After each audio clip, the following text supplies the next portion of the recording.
Барлықтарыңызға сәлем, каналыма қош келдіңіздер. Бүгін осындай керемет торттың екінші бөлімін саламын. Бірінші бөлімі каналымда тұр. Ол жерде осындай керемет шоколадный бисквиттің жасалу қыр-сыры барлығы көрсетілген. Ал бүгінгі видеода кремін дайындап, тортты жинайтын боламыз. Кремін дайындау үшін бізге қант ұнтағы мен творожный сырды шамалы араластырып аламыз. Творожный сырды жұмсартып, қант ұнтағымен біріктіріп аламыз. Қанша грамм қосу керек барлығы описанияда жазылған. 10-15 секунд қана шамалы осылай араластырып алғаннан кейін үстіне салқын клейгейімізді құямыз. Клейгей менде осындай БМК-нікі 33%-дан жоғары болу керек міндетті түрде.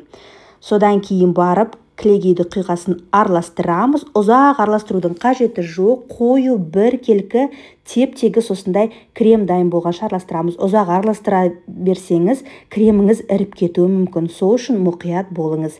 Міне крем дайын. Осыны екі кондитерлік қапшыққа кремді бөліп аламыз. Енді тортты жинау үшін бірінші бисквитті қойып, үстінен пропитка жасаймыз. Су мен қантты араластырып, сосын кремді жағып, шетіне осылай бортиктарын жасаймыз. Және де арасына банан қосаңыз болады, немесе кремнің өзінде қалдырсаңыз болады. Мен банан төсеп, және де үстіне Деп фирмасының осындай вареная сгущенкасын жақтым. Енді екінші бисквитті қоямыз, дәл соны қайталаймыз. Пропитка жасап, тортты толық жинаймыз. Содан кейін оның сыртын орап, 8 сағатқа холодильникке қалдырсаңыз, тортыңыз әдемі пропитанный болып шығады. Ал сыртын қаптау үшін арнайы обтяжкаға арналған кремдерді қолдансаңыз болады, ганашпен жасаңыз болады. Мен тура ішіне жасаған кремді қайталадым, және де шамалы сары түсті краситель қостым. Өйткені бұл менің інімнің туған күніне жасағаным, ол сұрауы бойынша Lamborghini тематикасында сұрады. Сол үшін осындай сары Lamborghini машинасы болғасын сары түсті торт жасадым. Видеода көріп тұрғандарыңыздай креммен осылай сыртын толығымен қаптап шығамыз, бір тегіс етіп, содан кейін оформлениясын жасайтын боламыз. Оформлениясына мен қолдан жасадым топпердің барлығын. Қазір сіздерге де қалай жасағанымды көрсетемін. Міне осымен дайын. Енді оформлениясына өзіңіздің керекті тематикаға байланысты керек суреттердің барлығын сахарная бумагаға распечатка жасап аласыз. Менде осындай Lamborghini тематикасында, сол үшін Lamborghini машинасын, және осындай дөңгелектерді, және де інімнің атын барлығын распечатка жасап, осылай жақсылап қиып алдым. Қиған кезде міндетті түрде қолыңыз құрғақ болсын, влажный болатын болса, қолыңыз ол кезде сахарная бумагадағы суреттер еріп кетеді.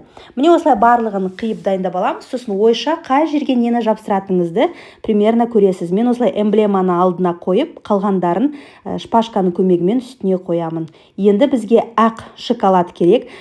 Темперированный болса тіпті керемет. Жай ғана шоколадты ерітіп те жасауға болады, бірақ ол жылы жерде шоколадыңыз қолмен ұстағанда еріп кететін болады.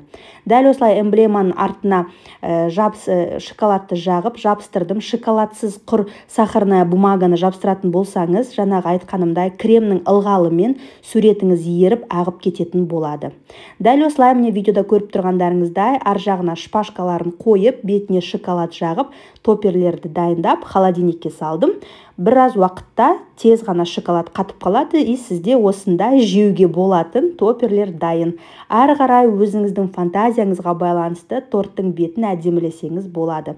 Мен дәл осылай барлығын шпажкалармен тортқа қадап шықтым. Алдына тек қана свечка қоятын боламыз. Міне осымен шоко-банан торты дайын. Оформлениясын қолдан өйстіп жасасаңыз болады. Және де ағамның үйіне барып осылай тортты кесіп сіздерге көрсетейін деп түсіріп алдым. Пышақтың бір басқаннан туралып жатыр. Өте жұмсақ пропитанный торт болып шықты. Видео ұнаса лайк басып, комментарий қалдырыңыз.